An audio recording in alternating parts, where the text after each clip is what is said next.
The Senate President, Godswill Akpabio, has apologized to his colleague, Natasha Akpoti-Uduaghan, over his nightclub comment.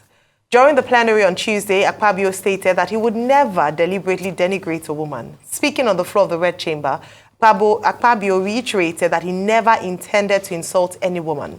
Akpabio mentioned that his phone had been overwhelmed with insults regarding the issue. I also want my children to do well. So, distinguished Senator Natasha, I want to apologize to you if you felt offended. If I had mentioned that we are not in the market, they will say I said you are a market woman. If I said that you are not in a nightclub where people shout above the noise of the music, they will say you went to nightclub. If I said you were not in a community meeting in the village, they will say Akpabio says Natasha is a village woman. For me, there is nothing I will say that will not be misunderstood. But the interest generated in the social media, people jumped in, shows that you have a lot of political enemies. It also shows that I do have enemies. All of us here contested elections with people. So whenever those people think that they are being brought down, they will jump up and they will say all sorts of things. I noticed even some of them that could not pass through Senate screenings went into the fray and abused the Senate President, abused you and all that. I don't know how you took it, but I felt that I should tender a public apology to you over the miscommunication and the misunderstanding. So do accept my apologies and my colleagues for anybody who could have felt offended. I did not mean any harm, and I did not mean what they are misinterpreting in the social media. And I hope this will come to an end, and people should concentrate on. So I hope the apology is accepted. Meanwhile, the Senate President's action is viewed by many political critics as a welcome development in Nigeria's democracy advancement, which also seeks to encourage more women in becoming lawmakers by pursuing a legislative career and representing their various constituencies at the National Assembly. Joining us now is Kenny Okolugbo, Consultant, Communications and Strategy, Office of the Senate President. Good morning, Mr. Okolugbo, and welcome to the morning show. Good morning. Thank you for having me. Well, first, let's clear the air. Why is it that the Senate President seems to be acquiring a reputation for making controversial statements? On national anthem, you know, the reversion to the old national anthem, he said the reversion itself would bring Nigeria to glory. On another occasion, he said he was going to send text message to people's WhatsApp prayers. That was the word he used. Now this time around, he's having to clarify himself about the use of the word nightclub. Is he considering a career, you know, after the Senate as a skit maker that will be entertaining Nigerians with controversial presentations? Or that is his style that Nigerians and journalists do not understand? Thank you, Ruben Abati. I think we have since passed the issue of sending prayers to boxes. I watched your program on Friday, and incidentally, I did screenshot it and I sent it to the Senate President. I think on the issue of the apology he has made, it's a welcome development. It's only a statesman that can say, look, I realize that people have not been comfortable with the choice of words I have used, and distinguished Senator Natasha is not someone I would have disparaged, and I'm sorry for it. If you remember, Ruben Abati, you clearly said that a nightclub is where they make noises. But before I even go into that details, I want to point out a few facts here. When I spoke to the Senate President, he said ordinarily I should have, if I wasn't going for Saraki's, the former Senate President, distinguished Senator Bukola Saraki, if I wasn't going for his mother's burial, I would have just driven to the house and I would have apologized to distinguished Senator Natasha, because Natasha is family. It's family in the sense that when distinguished Senator Natasha got married on the 5th of March 2022, then Senator Akpabio was just a minister, and he attended that wedding and spent 2 days in Kogi State. He's quite close to her husband. And even when the son turned a year last year, Senator Akpabio was also there with his wife. And so if there's anybody that Senator Akpabio should never disparage, it should be someone like Senator Natasha. And so I'm sure you must have also understood that Senator Natasha also understood that the Senate President didn't mean to disparage her. That is why you see that Senator Natasha has not made any statement from that Thursday up until now that those who like to fan the embers of discord and just want their blogs to trend cashed in on the matter and started talking of a public apology.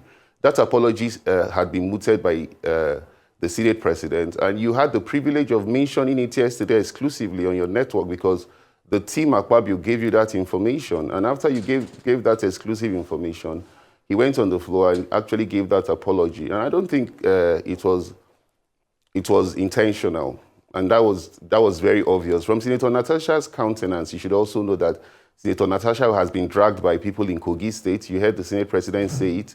Those who were trying to disparage her, forgetting all her track records of what she has done for the people of Kogi even before she became a senator. You remember her addressing the floor of the House of Reps, even when she was not yet a senator. For 1 hour, how many people would have had such opportunities? So I think Nigerians just did cash in on it. And the blog, which Ayo did not even want to mention, is one that will be called to order, which decided to release the phone numbers of the Senate President and his wife, which was very, very irresponsible of that blog called Gist Lovers. Well, Okolugbo, you still have not answered my question. Apparently, you came here just to repeat, what the narrative of the office of the Senate President. But the other issue that you just referred to about a blog and all that, can you speak more to that?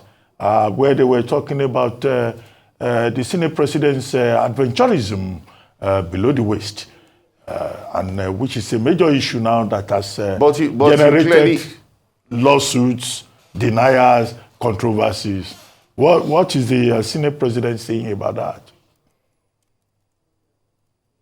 I believe that the director of the DSS and the National Security Advisor should put up a team to carry out an investigation.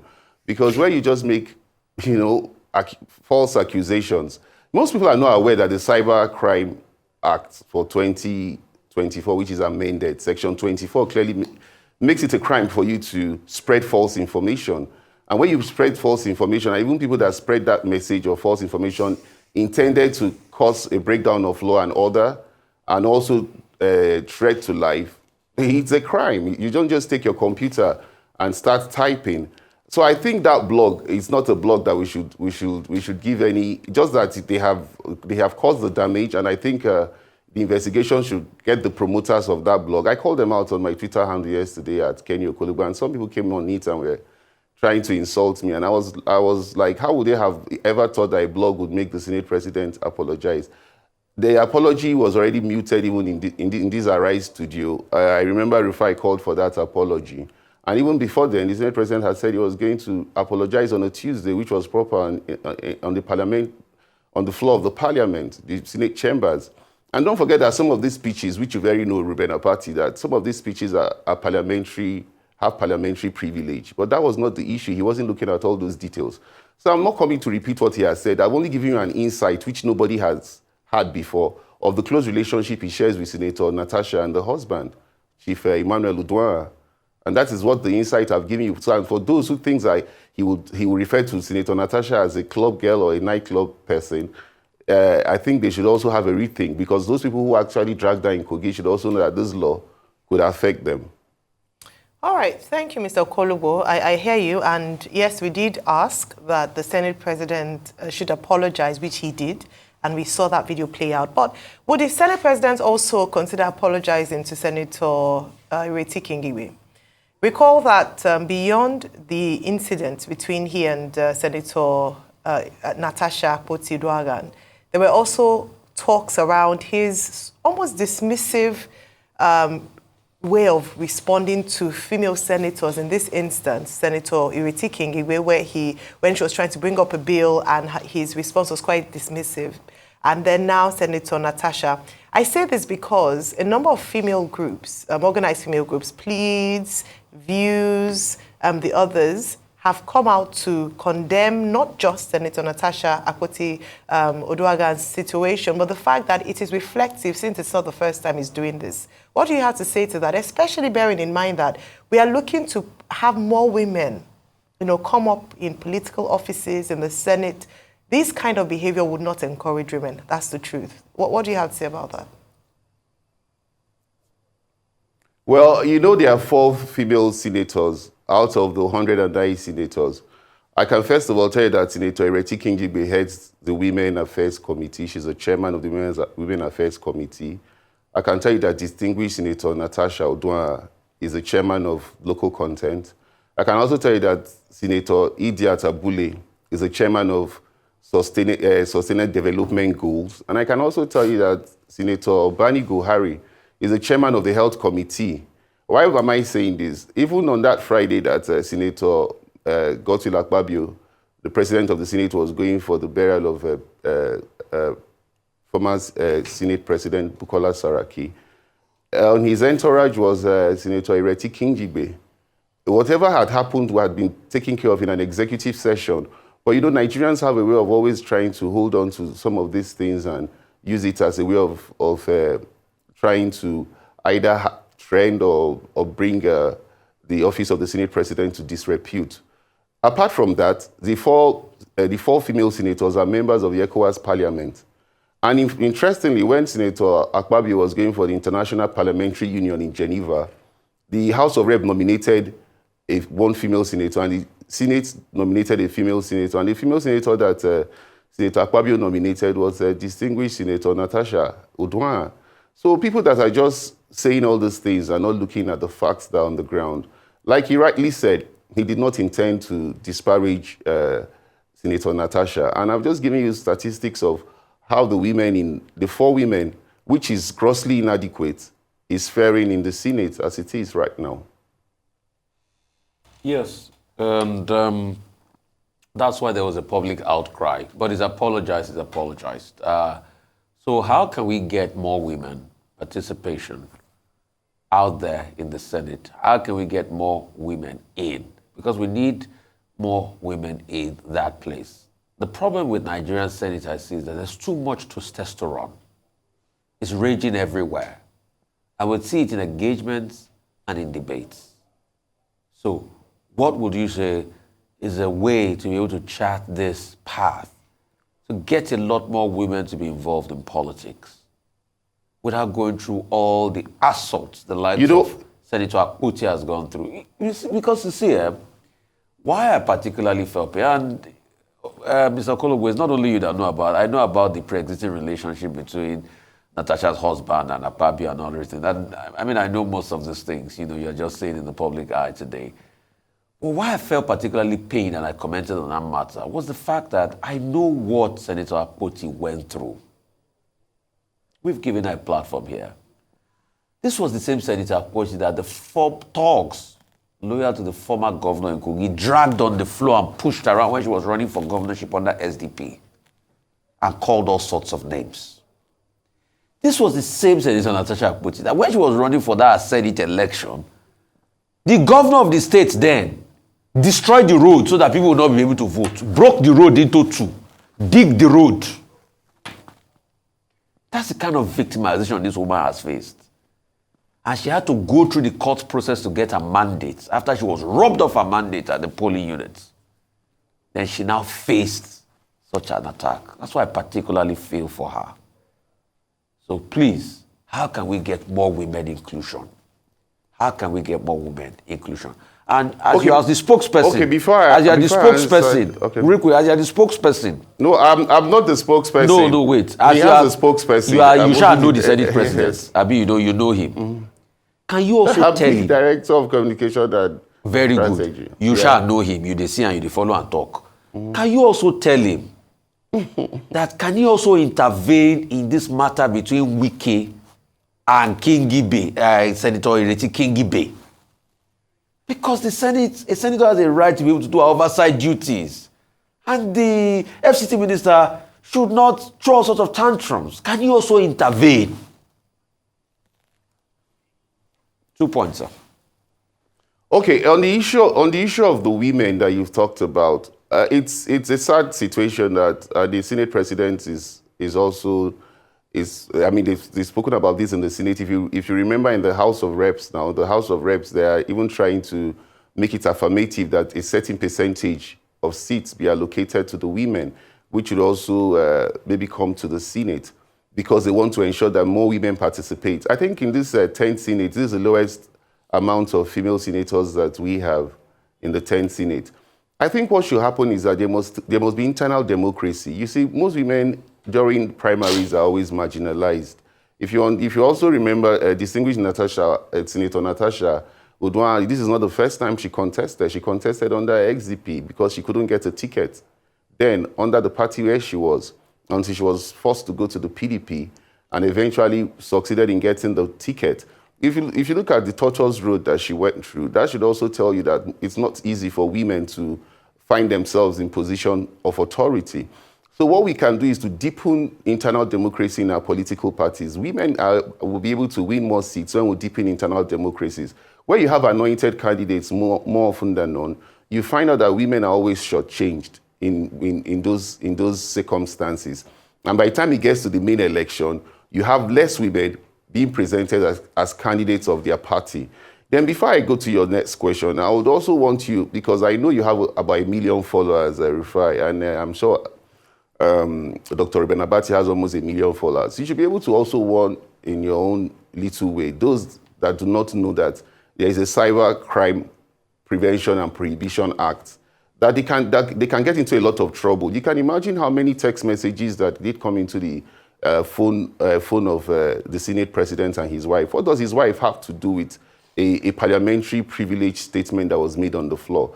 That blog must definitely be investigated. I won't go into the details of what some of us in the team, Akpabio, will do to ensure that that blog will unearth those who are behind them. But you could also help us to do a lot with your followership on Twitter to alert people of the implications of just retweeting can even get you into trouble of a false statement. Then on the issue of the FCT minister and Senator Ireti Kingibe, I know that issue was dealt with in executive session. I'm not going to be privileged. When they go into executive session, nobody knows what happens there. Nobody is briefed on what happens in executive session. But I can assure you that I'm aware that that issue was dealt with in executive session. And that is why you can see that Senator Ireti Kingibe was in the entourage of the Senate president when he went for the burial of the former Senate president's mother, Bukola Saraki, in Lagos, and they came back together. If the relationship was not chubby, she wouldn't have been chosen to be part of that delegation. Well, Okolugbo, like seriously, you must be joking. You want to engage me as a Twitter rat to help you push certain narratives? Can you pay my bill? Anyway. You have almost 1 million followers, Dr. Ruben Abati. You can really help us do that. You know, just one tweet from you will go viral. When I give you an invoice, you have to run to the central bank. Anyway, talking seriously now. I'll pay. Just 2 more questions. What is the status of the relationship right now between the Senate president and Senator Ali Ndume? I think Ali Ndume was his chief campaigner when he got to that position. And second, what do you think of the general impression that the Senate, under Senator Akpabio's watch, has become a parastatal of the Tinubu presidency? The relationship with Senator Ali Ndume, it's cordial. You shouldn't forget that you have been a party man, Dr. Ruben Abati. It was a party that removed him as the chief whip of the Senate. It wasn't Senator Godswill Akpabio. It was a letter that was signed by all the members of the National Working Committee and sent to the Senate president. And so at that point in time, it was a party decision. It wasn't the decision of the members of the APC in the Senate. they took that decision. And look at first and foremost, let me draw your attention to this last Monday, where Senator Akpabio said we're on a rescue mission in the energy sector, because that is the only sector that we're operating a mono economy. And that's the only sector we are depending on. And you can see oil theft, vandalization, and sabotage coming into the industry, just like what you have spoken about. He has set up a 14-man committee, which is headed by Senator Akpabio Midele. And you know how thorough Senator Akpabio Midele can be. And he said they should engage captains of industry and should be able to unravel what is actually happening in that sector. And don't forget that he's the chairman of the National Assembly. The House of Rep, the Speaker, the Deputy Speaker, and all the leaders of the House of Rep visited Dangote's refinery for an on-the-spot assessment. And you can be rest assured that the Speaker has briefed him, and that is why he has set up this committee for them to investigate. You forget that he's also investigating the Ajokuta, what's happening in Ajokuta and the monies that were paid in the twilight of the administration of President Muhammadu Buhari. You forget also that he's also investigating the ways and means, the almost 30 trillion or so that was taken out of it. So all these committees have not submitted their reports. So if he can set up all these committees to investigate the past government and even what is happening now in the present government, you can't say that it's just the parastatal. And you can also see how he passed the minimum wage of 70,000 naira. It was passed in less than an hour because they knew the importance. I mean, Nigerians are suffering right now. Inflation is at 34%. People feel the pains of going to buy foodstuffs in the market. We are having a running battle, and people say even the 70,000 is not enough. So you just can't say that the 10th Assembly has not been doing enough. I can go on and on, but the time will not permit me to go on and on with the things that have also gone on in the 10th Assembly. So let's not just take the negative or whatever that would have happened in the Assembly. Let's look at the positive, which outweighs more than the negatives that would have come from the 10th Assembly, which you cannot avoid. You must accept. All right. I'm sure you know and you've heard conversations around protest, not to protest, hardship faced by Nigerians, poverty levels and the likes. I'd like to get your thoughts on where the Senate President stands, especially since in February he had said that at the time when there were protests, spots of protests across the country, that some of these protests were sponsored. Does it still feel the same way in terms of the fact that the people say that... hold on a second. That people have complained about the cost of living, how, what's going on. So I'd like to get your thoughts on where his position is and what the Senate is doing with regards to holding the executive to account to ensure that the intervention projects that they promised would actually be done. I just recounted some of the things he has done, but first and foremost, you must understand that Senator Akpabio is a Democrat and he's a Senate president. He believes in the fact that there must be peaceful protest. It is the right of Nigerians to protest. He will never say it's not the right of Nigerians to protest. But the fear of almost everyone on these protests that is being called out on the 1st of August is that we don't forget what happened during NSAS. People, hoodlums hijacked the process. And that's why most people are saying that let there be dialogue with the leaders of this protest. Let us know what can be done by the executive. Nobody is saying it's not their right to protest. It's their right to protest. Nobody can stop them from protesting. But when we see the history and the trajectory of what has happened in most protests, especially the NSAS, one becomes a bit worried that if these hoodlums and street urchins cash in on it and decide to take advantage of it, then we don't want a repeat of NSAS. That was a very ugly episode in our life, even though the message that was being sent by the protesters were well received, were well taught, and were noble causes to be fought for. But the end was not very good, and I'm sure you also know some of your reporters were affected.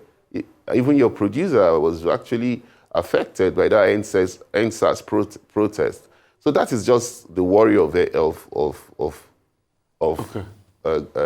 No, but wasn't the protesters who affected the producers or the presenters? Actually, in some instances, there were security agencies who were a bit too zealous in the discharge of their duties who actually affected them. So that is what it's the same thing I'm saying. It's the same thing I'm saying, Ayo. If the protest wasn't there, the security agents would not have had a reason to come out. Okay. Oh, really? So that justifies. So that justifies. You're saying the protest was responsible for the way that the security agencies behaved?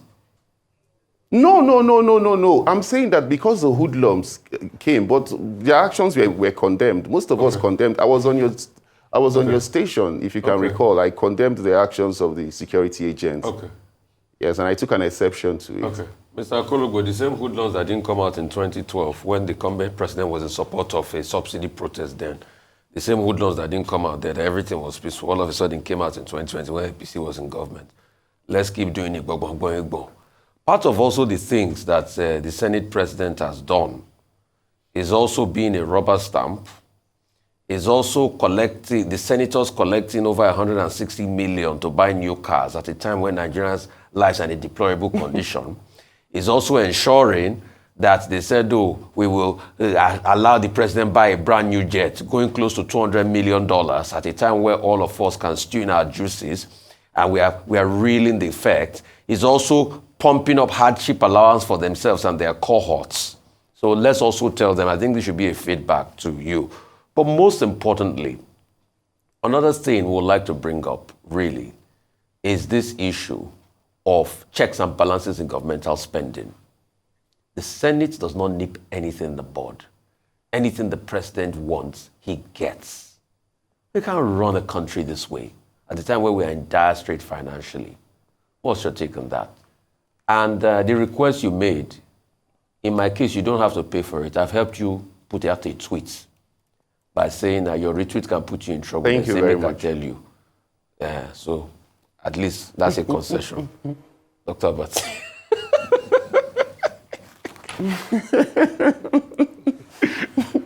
Well, Okay, you see, the thing about it is that, is Dr. Abati saying something? No, I wanted you to respond to Rufai's proposal. Okay, yes, I have clearly given you instances that clearly shows that the 10th Assembly, that is for the Senate, have not been rubber stamped.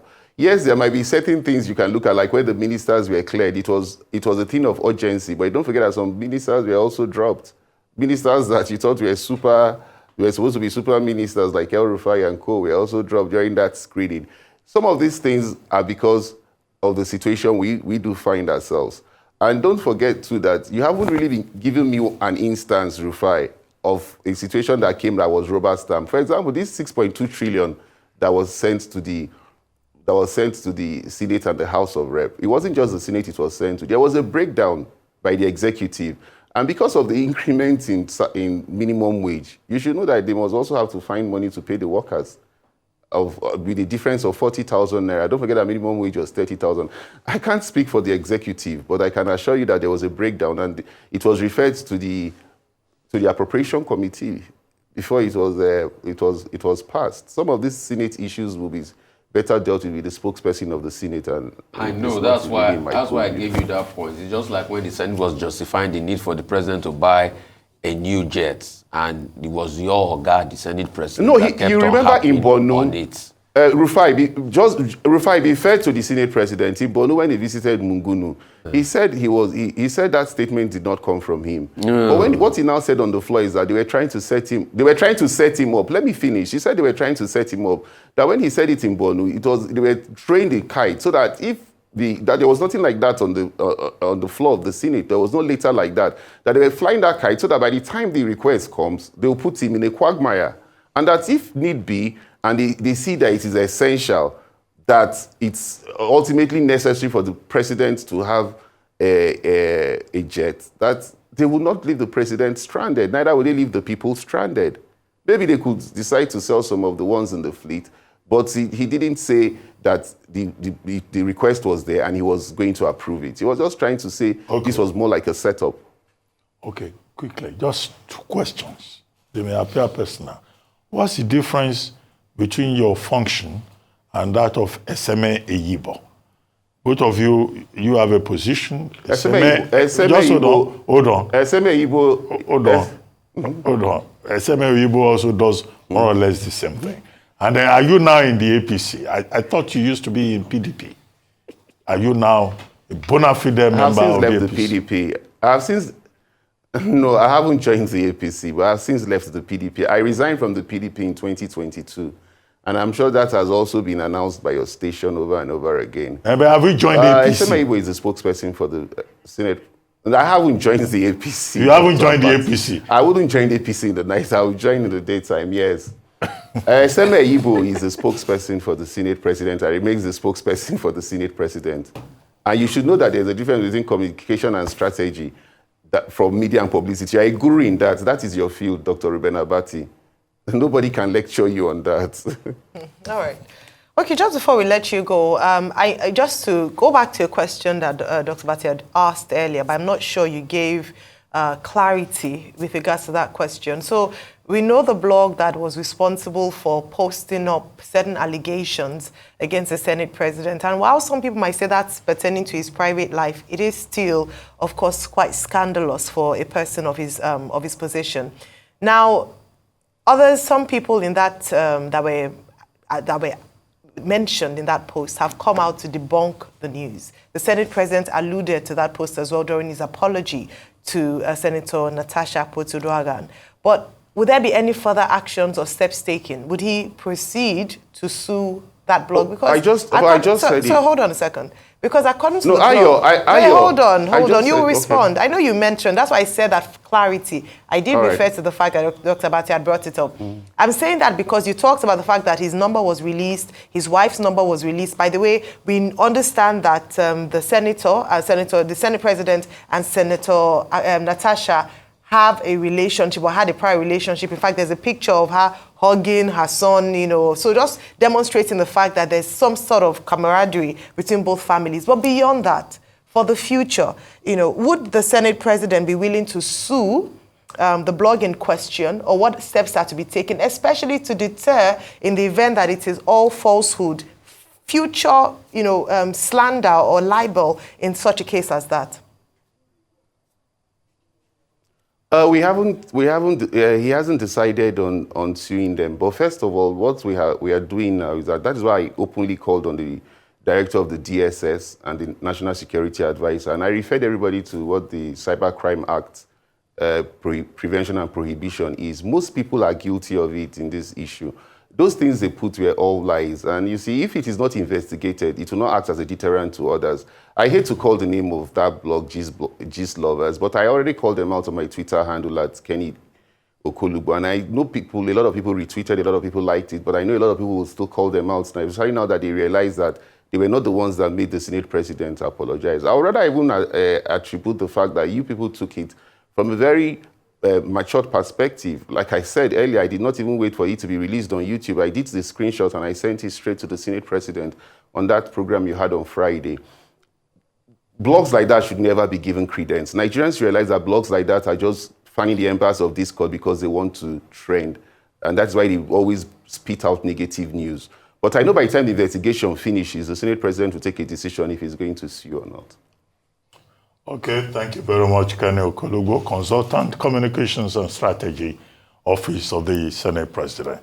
Maybe when next you consult with the Senate President, maybe you also advise him that in the House of Reps, they've decided on a salary cut to help the federal government to pay minimum wage. Maybe the senators too should take a half salary to show patriotism and commitment to the same bill that they have passed. Thank you very much.